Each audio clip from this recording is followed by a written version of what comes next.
Oke, halo Kak Ganesa. Halo, Cynthia. Selamat malam. Malam. Sorry agak telat. Iya, nggak apa-apa. Oke, selamat Gimana malam di juga sana? ya teman-teman. Selamat wisuda dulu ya sebelumnya ya. Iya, thank you Kak. Belum wisuda sih sebenarnya, baru foto-foto. Oh, belum. Oh, baru Udah lulus foto-foto. cuma masih di pending graduationnya. Oh, gitu. Karena pandemi ini ya. Iya,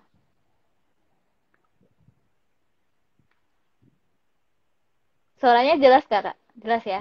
Jelas, jelas. Gimana suara Oke. kakak di sana jelas ya? Ya, jelas juga.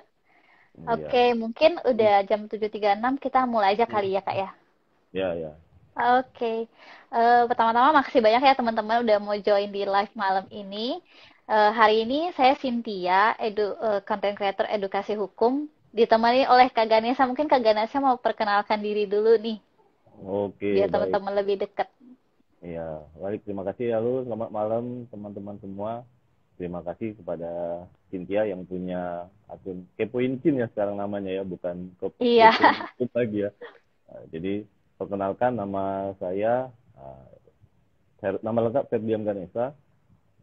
Teman-teman bisa panggil Ganesha saja. Saat ini saya uh, sebagai managing partner kantor hukum Afgan Locum yang berlokasi di Palembang. Mungkin sementara itu dulu tim perkenalannya ya. oke. Nah teman-teman, hari ini kita bakal diskusi santai nih tentang bagaimana sih caranya kita menghindari atau terhindar dari jeratan pinjol ilegal ya. Karena kan sekarang pinjol tuh udah banyak banget ya, udah menjamur banget lah. Nah, kali ini kita bakal bahas bareng sama Kak Ganesa. Tapi nanti kalau memang teman-teman punya pertanyaan, teman-teman boleh langsung drop question di yang ada logo tanda tanya itu. Nanti kalau misalkan ada pertanyaan yang teman-teman lihat relate sama pertanyaan teman-teman, teman-teman langsung like aja. Jadi kita bakal bahas Q&A-nya dari pertanyaan yang like-nya terbanyak atau yang di paling atas ya. Nah, sebelum kita bahas lebih lanjut nih tentang bagaimana sih tips menghindari pinjol ilegal, mungkin kita perlu tahu dulu apa sih pinjol itu ya. Nah, pinjol itu sebenarnya pinjaman online atau pinjaman yang berbasis online. Nah, biasanya itu diberikan oleh perusahaan-perusahaan dalam bentuk dana segar nih, bisa untuk kebutuhan konsumtif maupun untuk modal-modal usaha. Namun halnya saat ini itu banyak banget pinjol-pinjol, ada yang ilegal, ada yang legal. Bedanya kalau pinjol yang legal itu mungkin sudah terdaftar ya, sudah terdaftar dan memiliki izin untuk beroperasi atau melakukan kegiatan pembiayaan dan juga telah diawasi oleh lembaga-lembaga keuangan di Indonesia, contohnya seperti Otoritas Jasa Keuangan. Nah, sedangkan yang ilegal itu masih belum memiliki izin dan belum diawasi oleh lembaga keuangan di Indonesia. Nah, Kak Ganesa, Sin mau tanya nih, jadi kan sekarang itu Hmm. kan udah banyak banget ya, udah berjamur banget pinjol-pinjol. Ya, Bagaimana sih caranya eh, kita membedakan pinjol yang ilegal dengan pinjol yang legal gitu? oh. Jadi sebelum kita masuk perbedaan pinjaman online legal dengan yang pinjaman online ilegal, mungkin kita harus paham dulu apa sih sebetulnya pinjol ini gitu. Jadi mungkin bisa kakak sharingkan sedikit. Jadi di sini sebetulnya kita sharing ya, berbagi ilmu pengetahuan. Kalaupun nanti ada yang kurang, nanti mungkin dari Cynthia ataupun teman-teman yang uh, online bersama kita malam ini bisa menambahkan kayak gitu. Nah, jadi pinjaman online ini sebetulnya dia bagian dari yang namanya fintech. Jadi fintech itu financial technology. Pada prinsipnya itu layanan jasa keuangan yang berbasis teknologi informasi. Nah, khusus untuk fintech ini dia sebetulnya ada beberapa golongan sih, ada beberapa kategori.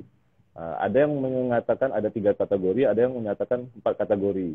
Nah, jadi pada prinsipnya yang pertama itu yang tergolong fintech itu salah satunya fintech yang berupa crowdfunding atau pengumpulan donasi.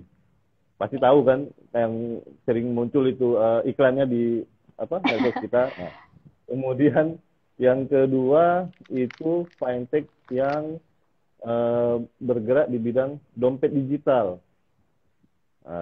Itu yang kedua. Kemudian yang ketiga, fintech yang bergerak di bidang investasi. Jadi investasi atau dia perencanaan keuangan. Nah, yang keempat itu fintech yang masuk kategori peer-to-peer lending atau bahasa kekiniannya pinjaman online. Seperti itu. Jadi pinjaman online ini salah satu bagian dari yang namanya fintech. Nah, kemudian kita sekarang khusus membahas pinjaman online ini. Jadi pertanyaannya, kenapa sih kok sekarang pinjaman online ini makin menjadi fenomena, terutama di masa pandemi gitu. Nah, jadi sebetulnya kakak coba mengutip ini ya, pendapat dari pakar sosiologi ekonomi Universitas Erlangga, yaitu Profesor Bagong Suyanto. Jadi menurut Prof. Bagong Suyanto itu, kenapa sih terutama di masa pandemi ini pinjaman online ini banyak peminatnya? Jadi alasannya itu yang pertama sebetulnya kebutuhan dana. Nah, di kondisi pandemi ini kan mungkin ya banyak beberapa saudara kita mungkin yang harus dirumahkan, harus mungkin di ekonominya ya Kak ya. Ekonominya terganggu, tidak bisa jualan segala macam. Nah, kebutuhan dana yang mendesak ini sehingga mengundang untuk mencari dana atau mencari pinjaman dengan cara apapun. Nah, ketika kondisinya sedang membutuhkan dana ini, muncullah pinjaman online yang alasannya yang kedua, yaitu apa? Mempunyai fleksibilitas yang sangat mudah gitu. Jadi dari sisi persyaratan, dari sisi terus kemudian tidak perlu ada jaminan, hanya sekedar via phone kita sepakat, dana langsung masuk ke rekening kita. Nah, seperti itu. Iya, bahkan hanya hitungan menit aja ya Kak ya. Betul, jadi hitungan menit kita bisa dapat pinjaman melalui pinjaman online. Nah, bahkan yang sangat fantastis, mulai sampai dengan April 2021 ini, itu dana yang disalurkan oleh si pinjaman online kepada masyarakat yang meminjam, itu jumlahnya fantastis, sekitar 200-an triliun. Bayangkan. Sampai dengan April 2021 yang kakak kutip dari data yang ada di OJK. Nah, kemudian kita masuk nih, apa sih pinjaman online? Jadi pinjaman online ini sebetulnya sudah diatur di dalam oleh Otoritas Jasa Keuangan di dalam yang namanya Peraturan OJK. Ya, ini Peraturan OJK nomor 77 tahun 2016. Nah, namanya bukan pinjaman online, Sin.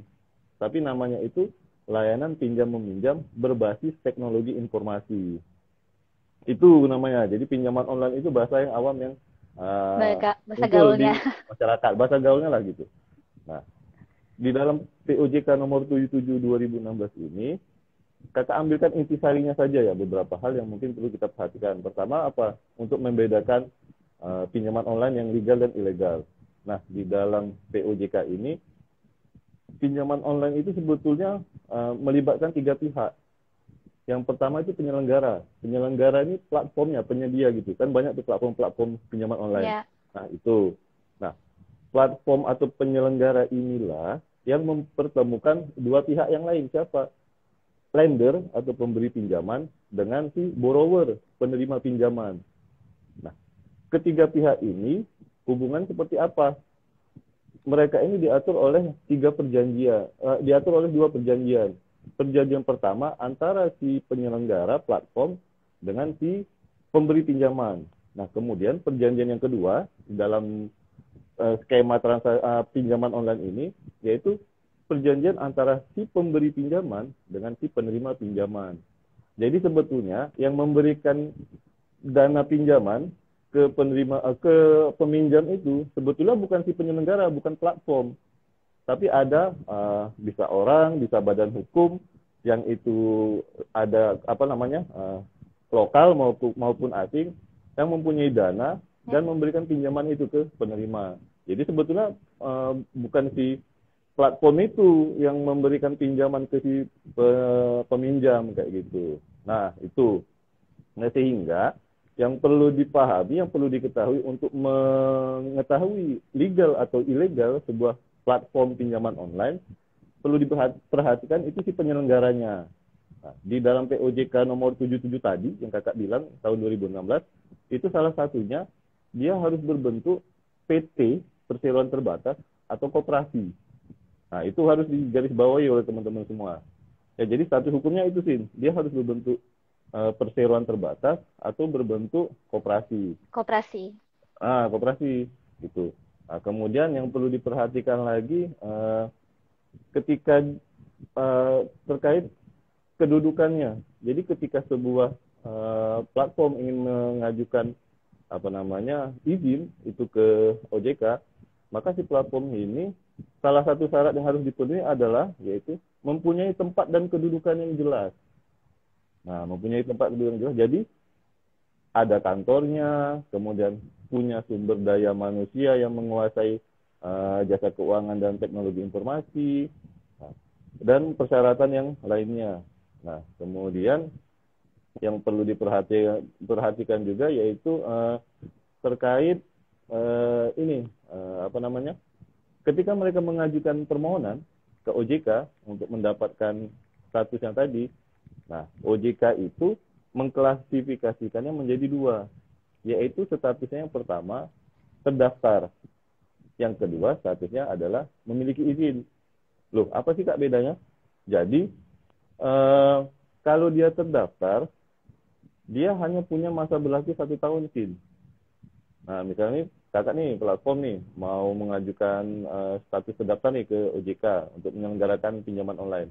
Nah, ketika kakak mengajukan itu, kakak diberikan yang pertama kali adalah surat keterangan terdaftar di OJK. Nah, surat keterangan terdaftar itu punya masa berlaku hanya 1 tahun. Dalam jangka waktu 1 tahun itu, si platform pinjaman online harus mengurus izin ke OJK, sehingga dia nanti memiliki namanya surat tanda perizinan dari OJK. Nah, konsekuensinya apa? Ketika si platform tadi tidak mengurus izin setelah masa tahun beroperasi, maka status terdaftar dia otomatis hangus atau kadaluarsa, sehingga dia tidak boleh lagi untuk melakukan kegiatannya dalam memberikan pinjaman, mengelola pinjaman. Nah, untuk yang dia sudah berstatus memiliki izin, nah itu tidak ada masalah berlaku atau tidak ada kadaluarsanya. Jadi sepanjang platform itu masih memberikan layanan jasa pinjam meminjam itu secara online, maka itu masih bisa dipakai status perizinannya. Nah, ketika seperti itu kira-kira terkait pinjaman online itu sih. Jadi Nah, ada nggak sih Kak? Gimana? Ya, ada nggak sih Kak? Kalau tadi kan secara hukumnya ya, mungkin ada teman-teman yang penasaran, bisa nggak sih kita cek gitu dari websitenya atau dari platform tertentu gitu, bisa langsung kita search atau kita cari nama eh, penyelenggara pinjaman online itu, lalu kita bisa tahu ini ilegal atau tidak, masih belum legal. Oh, bisa. Jadi kalau ketika untuk mengecek platform itu terdaftar atau berizin di OJK, kita bisa langsung buka sih sebetulnya dari websitenya si OJK. Nah, per tanggal 8 September 2021, itu platform pinjaman online yang terdaftar maupun berizin di OJK, jumlahnya hanya 107 platform. Nah, padahal kalau kita lihat data yang dimiliki oleh OJK sendiri, ya ini data dari Satgas Waspada Investasi. Si Satgas ini dari tahun 2018 sampai April 2021 itu sudah 3.100-an lebih platform ilegal yang ditutup sama si Satgas Waspada Investasi. Jadi sangat banyak kan. Sehingga kalau mengetahui legal atau ilegalnya sebuah platform pinjaman online, bisa melalui situs OJK, bisa dicek gitu. Tapi untuk mengantisipasi kita di awal sebelum kita mengecek ke OJK, pada saat kita berkomunikasi dengan platform, kita harus ingat 3 hal sebetulnya, Tim. Jadi ada 3 hal ini yang tidak boleh diakses oleh si platform tanpa persetujuan dari si peminjam. Nah, jadi ketika komunikasi, platform itu dia nggak boleh akses apa? Pertama, dia hanya boleh mengakses, Jadi platform itu hanya boleh mengakses ketiga hal ini. Ketiga hal ini pun boleh diakses oleh platform berdasarkan persetujuan dari si peminjam. Apa itu? Yang pertama, mikrofon HP. Nah, kemudian yang kedua, kamera. Yang ketiga, lokasi atau map. Jadi kalau kadang-kadang kan platform ini dia malah yang ilegal ataupun yang legal bahkan kadang-kadang meminta akses ke nomor phone book yang ada di HP kita. Ya. Nah, gitu kan. Nah, jadi kalau si platform ini dia sudah meminta lebih dari ketiga hal ini, pertama harus kita waspadai bahwa itu platform ilegal. Untuk menguatkan dugaan kita, silakan bisa dicek di website OJK. Seperti itu. Nah, jadi ini hati-hati nih buat teman-teman kalau misalkan ada platform yang meminta izin, jangan langsung di iya-iyain semua gitu Iya, ya. Kita harus benar. lihat Jadi, dulu. Iya, harus itu. dipilih-pilih dulu mana yang benar-benar kita boleh izinkan, mana yang enggak. Itu. Jadi nggak boleh mereka langsung mengakses. Nah, konsekuensinya apa? Ketika ada permasalahan dengan platform yang legal, kita bisa melakukan pengaduan ke OJK. Ke Tapi OJK. untuk ke OJK, nah, untuk platform yang ilegal itu berada di luar tanggung jawab OJK. Nah, jadi OJK itu nggak tahu menaung ketika kita ditagih sama platform pinjol ilegal kayak Pinjol. gitu. Gitu, Sin. Nah, kalau dari Kak Ganesha sendiri, mungkin ada nggak sih tips-tips buat teman-teman gitu? Supaya bisa memilih pinjol yang legal atau yang menghindari yang ilegalnya ini nih. Nah, oke. Jadi kalaupun terpaksa harus minjem duit lah gitu ya, ke pinjaman online. Nah, yang pertama harus perhatikan itu statusnya terdaftar atau berizin di OJK. Itu. Yang cara paling gampang ya kita cek melalui website OJK, lengkap di sana daftarnya. Nah, kemudian yang kedua, setelah itu ternyata platformnya ini legal nih, terdaftar di OJK. Perhatikan betul-betul isi perjanjian yang kita buat. Jadi kan tadi perjanjiannya kakak bilang dalam pinjaman online ini kan ada dua, perjanjian antara si pemberi pinjaman dengan si platform, kemudian yang kedua perjanjian antara pemberi pinjaman dengan penerima pinjaman. Nah, kita sebagai penerima pinjaman harus betul-betul dibaca pasal demi pasalnya. Seperti apa? Jangan sampai nanti kita tidak tahu dan berdasarkan peraturan POJK, kita sebagai peminjam wajib untuk mendapatkan salinan perjanjiannya, Sin. Kan perjanjian dalam bentuk digital nih, dokumen elektronik. Ya. Nah, kita tetap harus wajib dapat salinannya dari yang ngasih siapa, si penyelenggara sebagai penghubung antara si pemberi pinjaman dan si penerima pinjaman. Penerima pinjaman. Nah, mungkin sih 2 poin itu sih yang paling inti kalau menurut kakak yang perlu diperhatikan. Nah, ini juga reminder sih ya buat teman-teman. Biasanya itu kan kalau kita ngelihat syarat ketentuan gitu ya, kita langsung setuju, main setuju-setuju aja, padahal kita nggak Ya, tahu isinya benar. apa. Nah, di sana sebenarnya bahayanya. Gitu. Jadi nggak boleh kita main centang-centang aja di Iya. aplikasi. Nah, itu.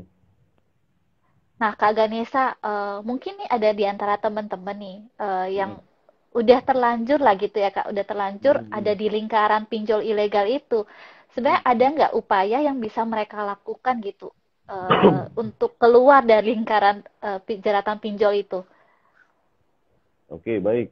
Nah, kalau tadi kita di awal sudah berbicara ada pinjol yang legal dengan pinjol yang ilegal, maka kita harus bahas satu persatu gimana penyelesaiannya bila terlanjur sudah meminjam gitu kan. Nah, sekarang pertama kita terkait kalau dia pinjolnya legal. Nah, ketika misalkan di dalam perjalanannya si peminjam ini tidak mampu melunasi ataupun terdapat masalah dalam transaksi proses pinjamannya itu. Nah, salah satu hal yang bisa dilakukan apa? Yaitu melaporkan pengaduan ke OJK. OJK mempunyai sarana sendiri untuk menyelesaikan transaksi dalam layanan jasa keuangan, salah satunya pinjaman online. Jadi kita sebagai peminjam ini misalkan ngerasa, aduh aku gua nggak punya uang lagi nih, mau bayar utang pinjol nih, itu. Nah, si peminjam itu bisa mengadu ke OJK, baik dia mengadukan secara langsung atau dia bisa mengajukan dengan cara memberikan kuasa kepada pihak lain. Nah, nanti OJK dengan mekanisme yang mereka punya, nanti yang akan membantu penyelesaian terhadap permasalahan antara si peminjam dengan si dengan si pemberi pinjamannya, seperti itu. Nah, ini yang kalau yang legal sih kita berbicara. Nah, sekarang kita berbicara yang pinjol yang statusnya ilegal. Sebetulnya, jadi satu hal tadi agak terlewat, satu hal yang sering kita abai terkait bunga pinjaman. Jadi, kalau pinjaman online yang legal, itu ada standarnya sih, besar bunga maksimal bila terlambat membayar utang pokok. Itu besar bunganya maksimal 0,8% per hari. Nah, dan total bunga serta biaya yang harus dibayar ketika kita sudah lewat tempo belum bisa melunasi. Nah, total bunga dan total biaya yang harus kita bayar itu maksimalnya 100% tidak boleh melewati hutang pokok. Gitu. Nah, jadi misal kakak pinjam uang 1 juta nih, dalam waktu 1 minggu kakak nggak mampu nih membayar melunasi utang kakak. Nah, jadi kakak dikenakan bunga kan, sama biaya-biaya. Nah, totalnya itu tidak boleh lebih dari 1 juta. Jadi total yang harus kakak kembalikan, harus kakak lunasi, yaitu sebesar 2 juta. Nah, itu. Nah, sekarang kita balik lagi ke pinjaman online ilegal. Kalau pinjaman online ilegal, inilah yang suka memberikan bunganya jauh di atas dari 0,8%. Sesuai dengan Tinggi ketentuan. banget ya. Tinggi banget kan? Sebetulnya ketika kita sudah minjam uang dari pinjaman yang ilegal tadi, kita bisa kembalikan ke dalam prinsip yang diatur di dalam Kitab Undang-Undang Hukum Perdata. Apa itu? Nah, dalam KUH Perdata itu kan ada syarat sah perjanjian. Jadi syarat sah perjanjian kan mungkin kakak perlu bisa sampaikan kepada teman-teman di sini. Syarat sah perjanjian itu ada 4. Yang pertama sepakat, kedua cakap, ketiga objeknya tertentu, yang keempat kausa yang halal atau sebab yang halal. Nah, sebab yang halal ini kan maknanya adalah tidak boleh bertentangan dengan peraturan perundang-undangan atau kepentingan umum atau kesusilaan. Sekarang kita balik nih ke pinjaman online ilegal. Yang namanya ilegal, pastikan dia tidak memenuhi peraturan perundang-undangan yang ada. Artinya apa? Dia tidak terdaftar, dia tidak berizin. Ketika pinjaman online ilegal ini kita meminjam uang ke pinjaman online ilegal, maka sebetulnya kalau menurut kakak, secara hukum perjanjiannya itu batal demi hukum, Sin. Artinya perjanjian itu dianggap tidak pernah ada sama sekali. Tidak, ya. Nah, benar kan? Nah, kita sebagai peminjam melaporkannya kemana? Bukan ke OJK, tapi ke polisi atau bisa ke Satgas Waspada Investasi yang ada di bawah OJK. Nah, jadi itu mungkin pandangan atau jalan keluar ketika sudah terlanjur kita minjam uang ke pinjol itu. Nah, itu sih sementara. Nah, pernah juga Kak, jadi sempat diskusi juga nih sama teman-teman. Kalau misalkan mereka udah pinjam uang sama pinjol yang ilegal, ternyata ilegal, apakah mereka tetap harus melakukan pembayaran sejumlah utangnya itu? Karena kan utangnya makin numpuk ya, karena bunganya cukup tinggi. Jadinya bahkan ketika pinjaman mereka hanya berapa juta, ketika ditagihkan jadi 40 jutaan, jadi 100 jutaan, itu kan sungguh memberatkan buat mereka ya. Ya, Nah, apakah betul, mereka tetap betul. harus membayarkan utangnya mereka itu gitu, Kak? Kalau menurut kakak tidak wajib. Kenapa? Karena secara hukum perjanjiannya itu tidak sah. Status dari pinjolnya itu sendiri ilegal. Artinya apa? Dia kan melakukan kegiatan memberi pinjaman itu kan melanggar peraturan perundang-undangan yang ada. PUJK nomor 77 tahun 2016 mengatur bahwa si platform itu dia harus mengajukan pendaftaran dulu ke OJK.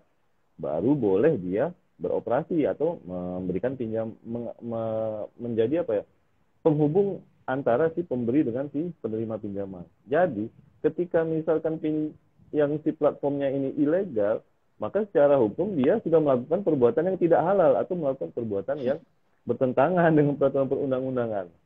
Nah, KUH Perdata mengatakan bahwa ketika KUH-nya tidak halal, maka perjanjian itu batal demi hukum. Artinya apa? Perjanjian itu dianggap tidak pernah ada sama sekali. Gitu. Karena kita pun juga tertipu sebagai peminjam. Kita Iya. tidak tahu. Nah, betul kan? Karena dia ternyata ilegal. Gitu. Itu sih. Jadi kalau menurut kakak, tidak wajib. Kalau case-nya pinjaman yang pinjol ilegal ya, jadi tidak wajib untuk mengembalikan pinjamannya itu. Kayak gitu. Kalau misalkan si pinjolnya itu mengintimidasi, pakai debt collector, ya sebetulnya bisa dilaporkan ke kepolisian atau ke Satgas Waspada Investasi. Gitu sih. Nah, terkait pinjol ilegal sendiri, Kak, biasanya Mm-mm. itu kan pinjol ilegal itu mengakses data kita ya, seperti Mm-mm. foto, terus Mm-mm. nomor-nomor keluarga, bahkan isi-isi galeri gitu ya, yang sampai seperti itu. Nah, mereka biasanya tuh mengancam gitu, Kak. Mengancam akan membongkar atau menyebarkan informasi hutang kita atau KTP data identitas kita gitu Kak. Mm-mm. Nah, itu sebenarnya apa yang harus dilakukan sama teman-teman kalau misalkan ada pinjol ilegal yang melakukan itu gitu? Pinjol baik legal maupun ilegal, legal aja ya. Pinjol yang legal itu saja dia tidak boleh sih menyebarkan data pribadi kita ke pihak ketiga tanpa pihak lain gitu, tanpa persetujuan kita. Nah, ketika si pinjol yang legal itu melakukan itu, kita bisa mengadukan itu ke OJK. Artinya apa? Dia sudah melanggar regulasi yang diatur di mana? Di POJK tadi yang nomor 77 tahun 2016. Jadi artinya apa? Si pinjol itu nggak boleh. Jadi dia harus menyimpan rapat data informasi si peminjam maupun si pemberi pinjaman dan tidak boleh disebarluaskan kepada pihak ketiga atau pihak lainnya tanpa diizin dari si pemberi pinjaman atau si penerima pinjaman. Nah, makanya salah satu yang diatur itu apa? Si platform itu harus memiliki sistem keamanan dalam teknologi dalam teknologinya itu sih, dalam apa ya namanya itu, dalam uh, apa namanya, perangkat yang mereka miliki. Jadi sehingga apa? Sehingga tidak mudah diretas atau dijebol oleh pihak yang lain. Nah, karena kan untuk menghindari itu tadi supaya data-data si peminjam maupun si pemberi pinjaman tidak bocor kepada pihak yang tidak bertanggung jawab. Nah, yang legal saja sih tidak boleh memberikan data itu kepada pihak Apalagi lain, yang apalagi ilegal yang ya. ilegal. Itu. Nah, jadi sebenarnya kita nih nggak perlu takut ya kalau misalkan Iya, benar. diteror-teror gitu ya, Kak ya. Kalau kita sudah diteror, ya kita lapor polisi. Jadi sebetulnya yang suka menteror itu dari platformnya gitu. Padahal kan hubungan hubungan hukum si peminjam dengan si pemberi pinjaman kan itu kan hubungan keperdataan. Yang punya perjanjian kan antara si penerima pinjaman dengan pemberi pinjaman, bukan dengan si platform. Platform hanya perantara saja. Nah, jadi ketika misalkan ada debt collector yang nelpon-nelpon neror via WA, via SMS, sebetulnya kalau saran kakak laporkan saja ke kepolisian karena itu sudah masuk intimidasi gitu, apalagi yang melakukan itu pinjol yang statusnya ilegal gitu. Nah, mungkin tambahan juga buat teman-teman, mungkin boleh sekalian direvisi ya Kak ya kalau memang ada yang Ya, ya. kurang. Jadi setahu saya eh, pinjam meminjam atau utang piutang ini kan berhubungan dengan keperdataan ya. Biasanya itu ada Ya, pinjol benar. yang mengancam ingin Mm-mm. memenjarakan kita gitu. Sebenarnya Mm. kasus hutang piutang itu tidak bisa dibawa ke ranah pidana gitu. Harus diselesaikan secara keperdataan gitu ya Kak ya. Iya, betul. Jadi betul betul sekali yang dikatakan Cynthia barusan.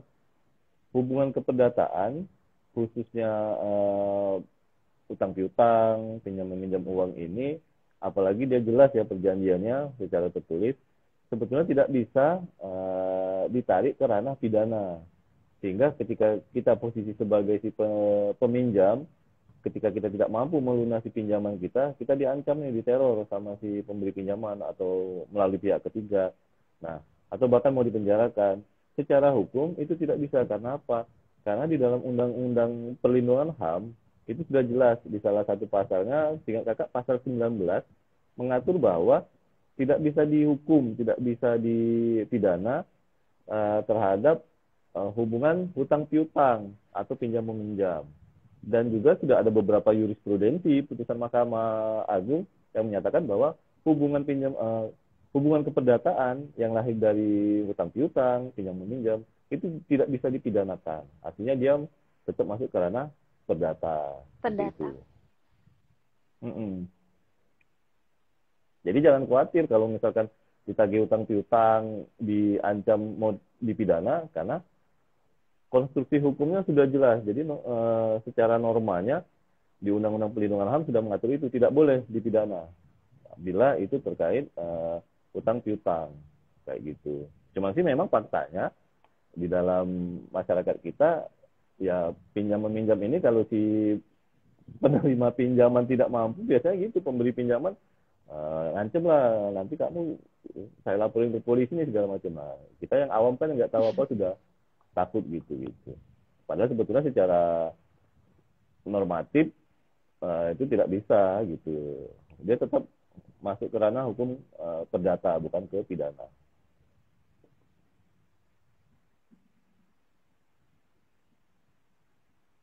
Nah, terkait teror meneror nih, biasanya itu debt collector atau eh, penyedia penyelenggara pinjaman, mereka akan bilang, oh, mereka akan ke lokasi cari kita gitu. Sebenarnya itu juga tidak memiliki ini ya Kak ya landasan hukum ya. Mereka sebenarnya nggak boleh juga untuk menghampiri kita atau melakukan hal-hal yang penagihan seperti itu gitu ya Kak ya.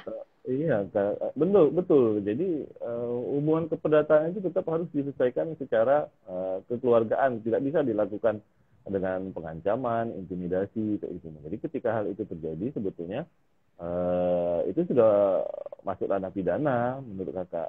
Apalagi sampai mengancam fisik nih, gitu. Misalkan apa namanya menghadang kita di tengah jalan seperti itu. Jadi ketika ancaman seperti itu, ya memang kita sebagai warga negara berhak ya kita untuk menyelamatkan mengamankan diri kita, ya salah satunya ya melapor ke kepolisian. Dan juga nggak tahu kakak ya, kalau yang pernah dari literatur yang kakak baca baik media-media, kayaknya untuk case pinjaman online ini sepertinya belum pernah langsung apa namanya diteror oleh si penyelenggara langsung ke si Langsung peminjam seperti didatangi itu. ke Apalagi tempat dia gitu tahu ya. langsung didatangin ke tempatnya. Ini untuk case pinjaman online ya, beda kalau misalkan Ya. leasing gitu, mobil, motor atau kayak gitu. Atau yang pinjaman yang tidak secara online kayak gitu. Karena apa? Karena sebetulnya yang sering melakukan itu adalah platform-platform pinjaman online yang ilegal. Jadi dia hanya mengancam kayak gitu. Itu sudah masuk kategori pengancaman sih. Nah, oke. Mungkin dari Kak Ganesa ada tambahan. Kalau nggak ada, mungkin kita udah bisa masuk ke sesi tanya jawab nih. Kalau teman-teman ada pertanyaan, boleh langsung masukin aja ya di kolom questionnya. Nanti kita akan bahas satu persatu. Ya, kalau dari kakak sih kayaknya udah cukup sih ya. Artinya secara garis besar eh, hal-hal itulah tadi yang kakak sampaikan yang perlu kita pahami ketika akan melakukan pinjaman online kayak gitu. Kalau apa ya, kalau bisa jangan jangan melakukan pinjaman online karena memang ya hubungannya itu secara digital, kita tidak pernah ketemu secara langsung. Nah, tapi kalaupun harus meminjam Terpaksa. pinjaman online terpaksa, ya itu tadi kita harus perhatikan legalitasnya, kemudian juga pahami isi klausul-klausul perjanjiannya, gitu. Dan juga terkait perhatikan betul besaran bunganya. Jadi perlu dicatat besaran bunga yang pinjol ini itu 0,8%, tidak lebih dari itu. Nah ini diatur di mana? Ini diatur di dalam Code of Conduct Asosiasi Fintech Pendanaan Bersama Indonesia (AFPI). Jadi asosiasi itu sudah menentukan besaran bunga itu maksimal 0,8% per hari. Nah, ini sebenarnya dari kakak itu sih, barangkali ada pertanyaan dari teman-teman.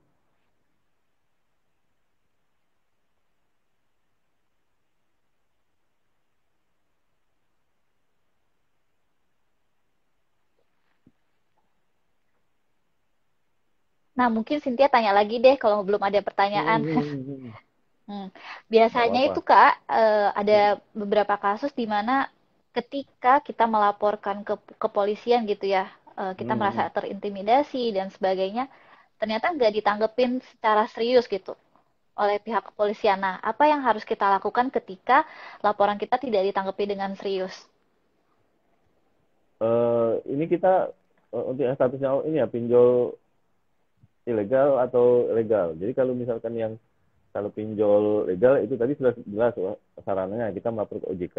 Nah, kalau dia masuk ke intimidasi pada saat menagih, kemudian teror yang dilakukan baik oleh pinjol legal maupun pinjol ilegal, kita melapor ke polisi atau ke Satgas waspada investasi. Nah, kalau seandainya nanti laporan kita tidak dilanjutkan ke polisi, sebetulnya kita bisa melakukan pelaporan ke Dispropamnya Polri kayak gitu. Dan kalau di tiap Polres, Polsek, Polda itu kan ada divisi propamnya gitu. Jadi artinya kita melaporkan bahwa laporan kita ini nggak ditanggapi loh kayak gitu. Padahal sudah jelas misalkan ini data yang kita tahu dari website OJK statusnya ilegal gitu dan melakukan pengancaman atau intimidasi.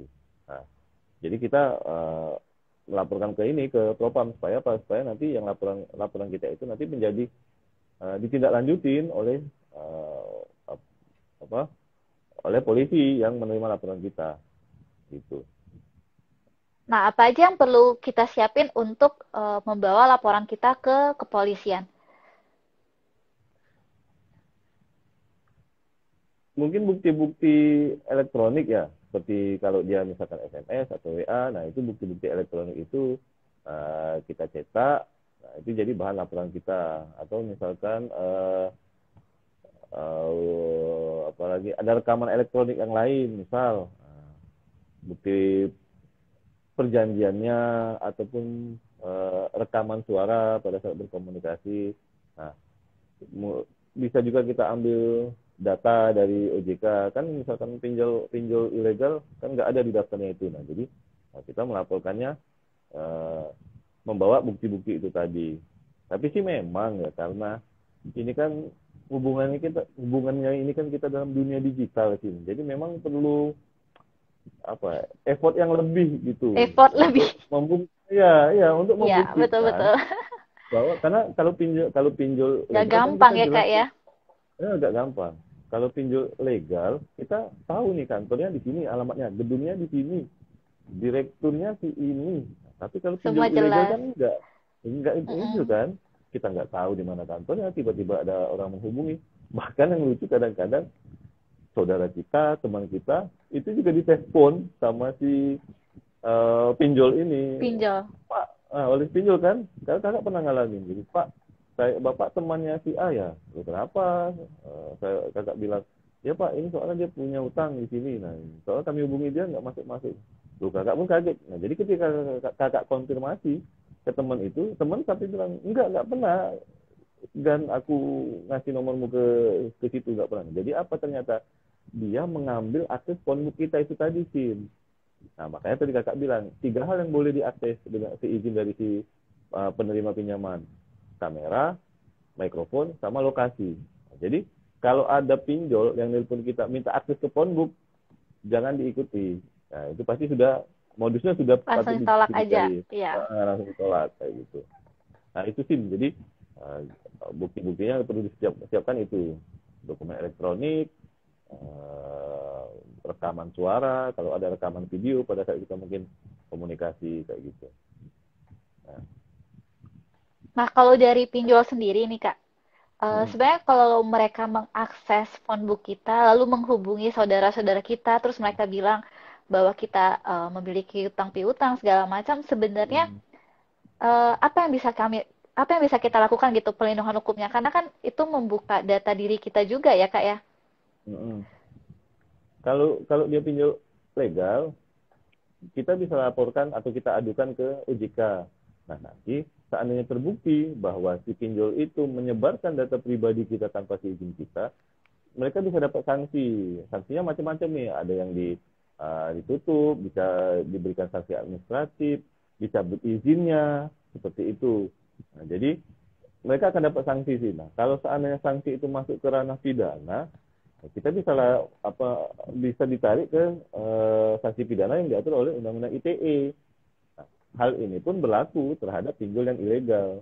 Jadi kan nggak punya hak untuk mengakses data kita. Dia sudah statusnya ilegal, kemudian juga mengakses data kita, menyebarkan tanpa izin dari kita. Menyebarkan juga. Menyebarkan juga. Jadi kan sanksi pidana ITE nanti yang bisa dikenakan ke si pinjol ilegal tersebut.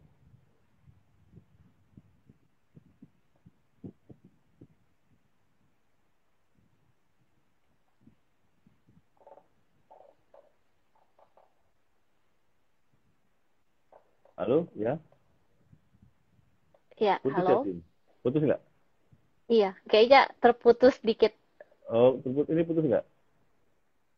Udah jelas. Oke. Udah jelas ya? Ya. Oke.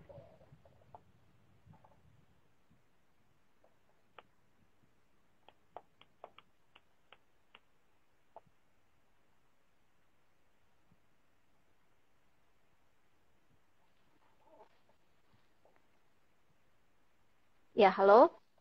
Halo, gimana sih? Oh, jelas ya. Oke. Jelas nggak Nah, suaranya? Kak, Jelas. jelas. Ya. Mm-mm. Nah, Kak, berarti sebenarnya dari pinjol yang ilegal sendiri mereka tidak memiliki status hukum yang jelas dan Iya, sebenarnya iya. mereka ya tidak memiliki perlindungan hukum ya ketika pun kita tidak melakukan pembayaran atau tidak membayar hutang kita sebenarnya mereka juga tidak memiliki jaminan atas hukum gitu ya Kak, untuk diri mereka. Iya, secara hukum mereka bisa dikategorikan ilegal. Artinya apa? Perbuatan mereka sendiri itu sudah melanggar hukum. Kan tadi kakak bilang syarat sah perjanjian itu ada 4. Nah, eh, pertama jelas kausanya tidak halal. Artinya apa? Perbuatan mereka itu melanggar hukum karena mereka statusnya tidak terdaftar atau berizin di OJK. Nah, kemudian yang kedua, syarat sah perjanjian itu kan sepakat. Nah, kita si peminjam ketika tidak tahu bahwa itu legal atau ilegal pinjolnya itu, maka sebetulnya kita secara hukum kita sudah dibohongi, sudah mendapatkan tipu daya. Artinya apa? Syarat sepakatnya itu tadi sudah tidak terpenuhi. Padahal kan sepakat kalau dalam perjanjian itu kan dia dilakukan dengan itikat baik, tidak boleh ada unsur paksaan, tidak boleh ada unsur tipu daya, tidak boleh ada unsur kecurangan. Nah, kalau ini kan kita yang pinjol ilegal kan unsur tipu daya sudah masuk, artinya kita menandatangani itu tanpa kita tahu bahwa ini legal atau ilegal. Sehingga syarat sah perjanjian saja tidak terpenuhi, maka perjanjiannya pun menjadi batal demi hukum. Jadi dianggap tidak pernah ada sama sekali. Ya, jadi sebetulnya nggak usah takut kalau diancam, ditagih. Secara hukum kita kewajiban untuk membayar itu. Seperti itu kira-kira. Iya, kemarin sampai ada yang curhat gitu kan, masuk ke DM sampai Gimana? terlalu depressed sampai kayak rasanya pengen bunuh diri Hmm. gitu. Aduh, saya juga ngebacanya kayak Emang sedih banget ya, emang maksudnya berapa dia punya jangan utangnya? sekitar Berapa punya tiga utangnya? puluh 20 atau 30 jutaan aja gitu. Padahal mereka pinjamnya itu awalnya hanya 3 juta atau 4 jutaan aja. Sekarang bunganya udah naik sampai terlalu berat lah buat dia bayar gitu kan. Sampai depres dan ngerasa pengen bunuh diri gitu loh. Dan itu kan sangat disayangkan banget. Jadi buat teman-teman sebenarnya nggak perlu terlalu panik atau terlalu takut gitu. Sebenarnya masih ada upaya yang bisa kita lakukan seperti melaporkan ke kepolisian kalau misalkan kita merasa terintimidasi gitu. Betul. Nah, itu platform pinjol yang yang mendm ke si Cynthia itu sudah pernah dicek statusnya di website OJK. Nah, ini kemarin saya sempat tanya juga kan dari beliau, dia juga kurang ingat dia udah sempat cek atau belum, tapi terakhir kali udah nggak DM-an lagi gitu, udah nggak dibalas lagi chatnya. mungkin udah ini ya apa? Udah mungkin udah dia ngelapor atau gimana gitu ya. Nah, kemarin juga ada satu kasus nih, Kak. Jadi, Hmm. ada si A, kita sebut aja si A. Si A ini diajak ke bank untuk menandatangani perjanjian yang katanya untuk donasi. Ternyata tiba-tiba di bulan selanjutnya dilakukan penagihan gitu. Dan ternyata isi Hmm. perjanjian itu bukan tentang donasi, tapi malah tentang pinjam meminjam uang. Yang bersangkutan nggak pernah baca isi perjanjiannya sebelum tanda Nah, tangan. sayangnya dia nggak ngerti apa isi perjanjiannya itu. Jadi memang sih kalau kakak boleh pesan di sini, dengan kondisi yang saat ini yang setiap orang lagi butuh uang, butuh mata pencarian, jadi kan kadang-kadang itu mengalahkan nalar nih untuk dengan berbagai cara. Nah, ketika kita mendapati hal seperti itu, mau nggak mau kita harus lebih aware. Nggak mungkin ketika konyong-konyong orang datang nih mau nawarin untuk donasi segala macam. Mau nggak mau kita harus baca. Kalau kita nggak paham, tanya dengan yang ngerti. Tanya. Sehingga apa? Sehingga kita bisa mencegah hal seperti ini, gitu. Karena ya sebetulnya sih secara hukum masih bisa kita apa ya? Masih ada pembelaan bagi kita apa? Kita tidak pernah diberitahu isi perjanjian. Nah, padahal kan eh, salah satu prinsip perjanjian yaitu bahwa apa? Para pihak kan harus sepakat dulu. Nah, sepakat itu juga salah Sepakat. satunya punya itikat baik. Nah, itikat baik itu yaitu masing-masing pihak itu paham isi perjanjian itu apa. Jadi ketika misalkan kita disodorin sebuah perjanjian yang kita donasi, ketika kita tidak dijelaskan apa isinya itu, sebetulnya unsur sepakat itu tidak terpenuhi kalau menurut kakak.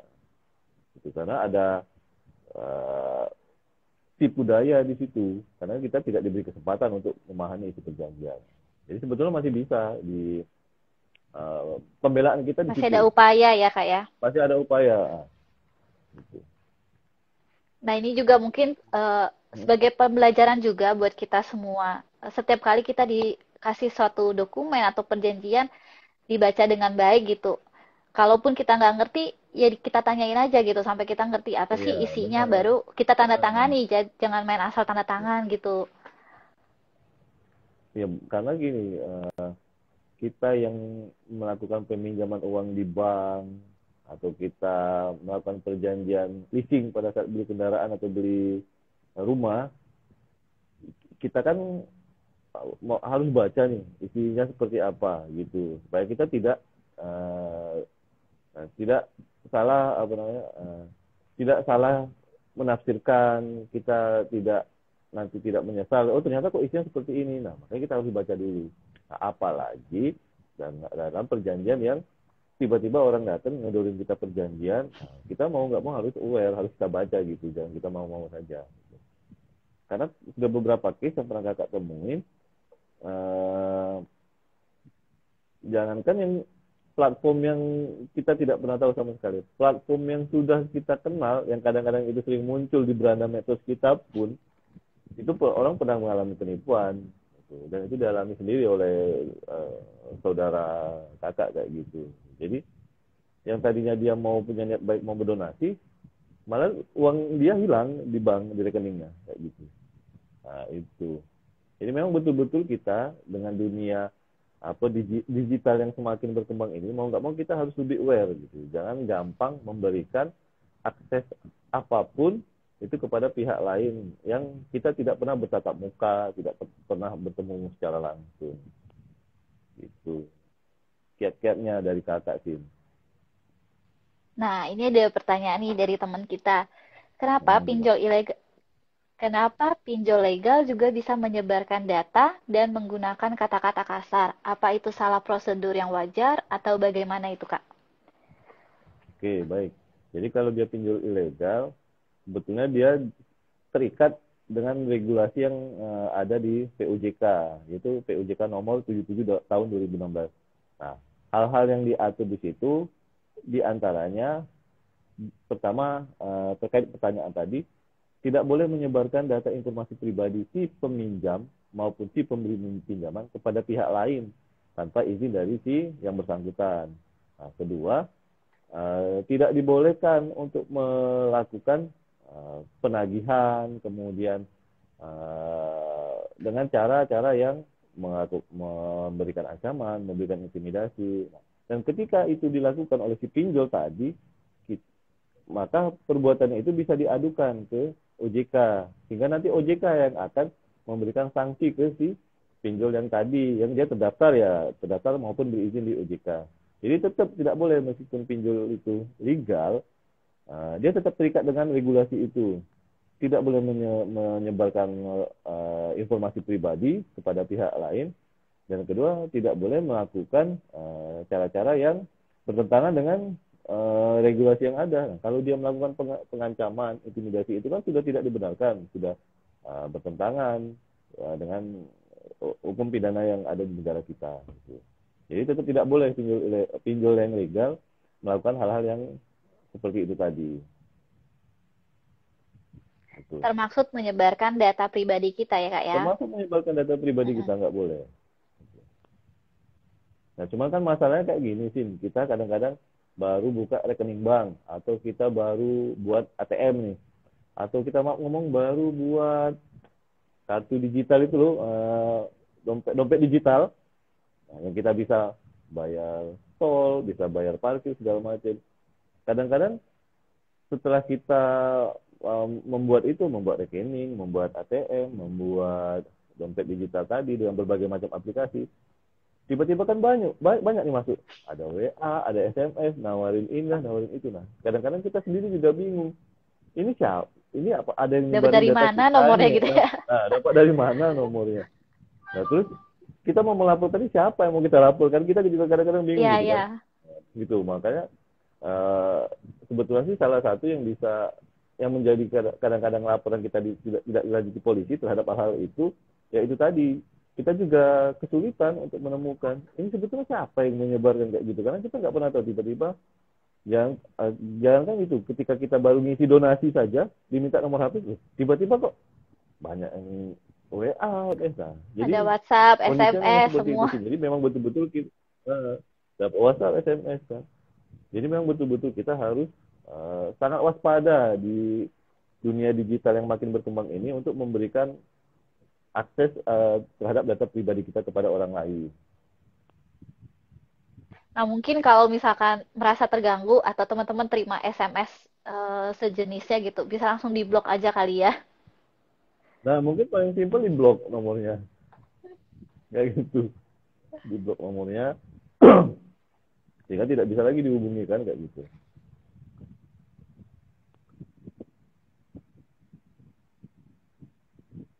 Nah, ini ada juga yang tanya, Kak, kalau minjem di pinjol, tapi sengaja nggak dibalikin uang pinjamannya, dosa nggak tuh, Kak?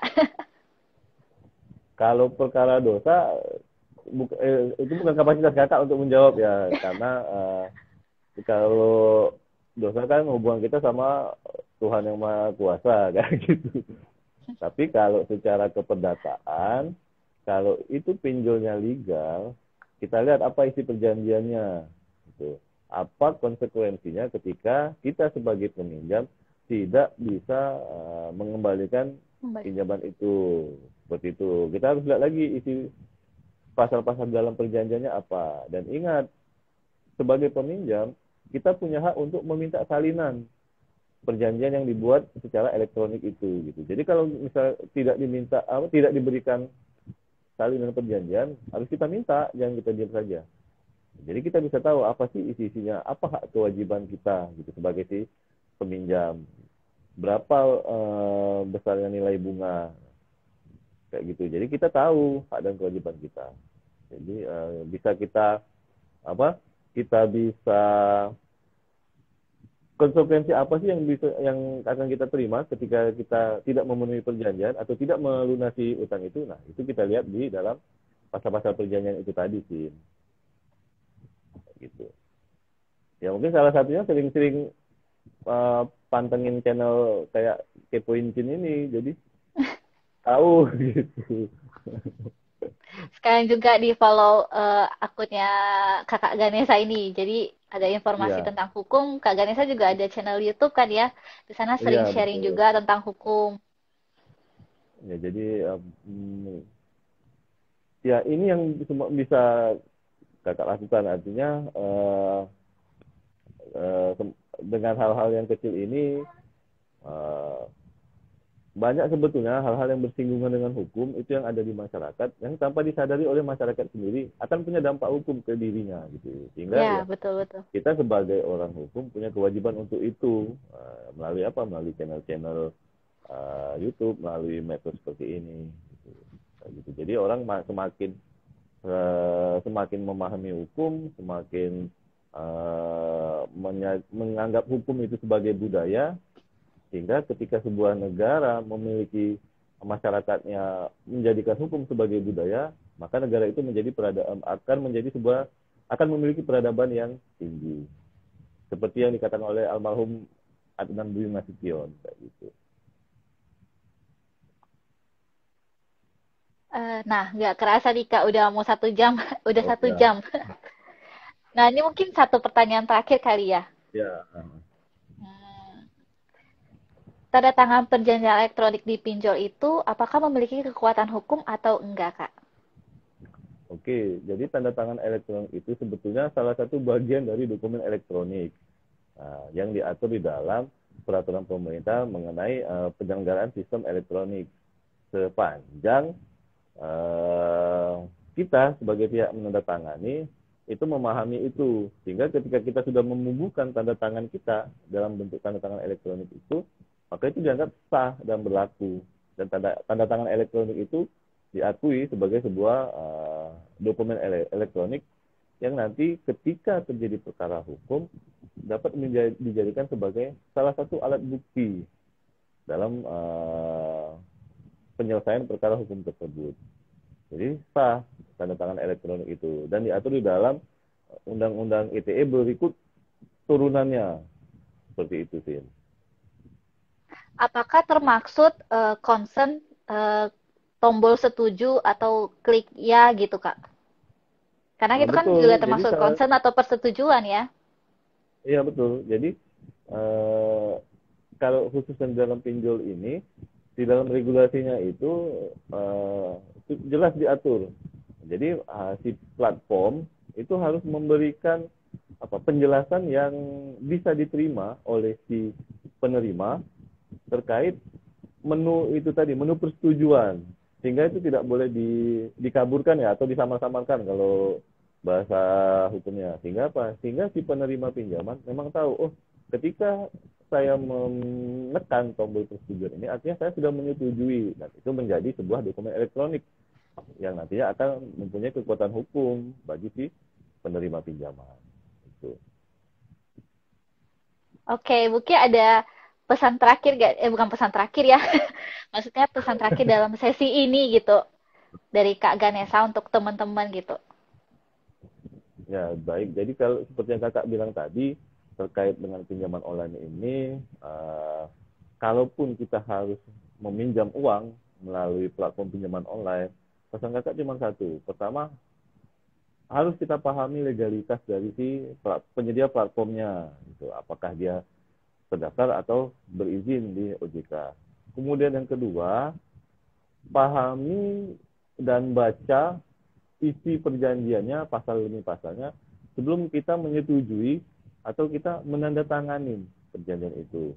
Nah, dan yang ketiga, ketika misalkan muncul permasalahan di dalam perjalanannya, entah kita tidak mampu melunasi ataupun kita mendapat intimidasi atau ancaman, maka silakan laporkan atau buat pengaduan ke lembaga-lembaga yang berwenang, ke OJK, kalau OJK kan ada, selain OJK dia ada juga nanti di bawah OJK itu Satgas Waspada Investasi namanya SIN. Nah, kemudian juga bisa ke kepolisian.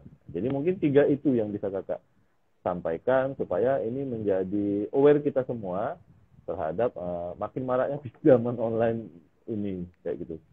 Dan kalau kakak pribadi berharap supaya pemerintah ini, semoga harapan kakak pribadi, pemerintah segera mengeluarkan undang-undang yang khusus mengatur tentang financial technology.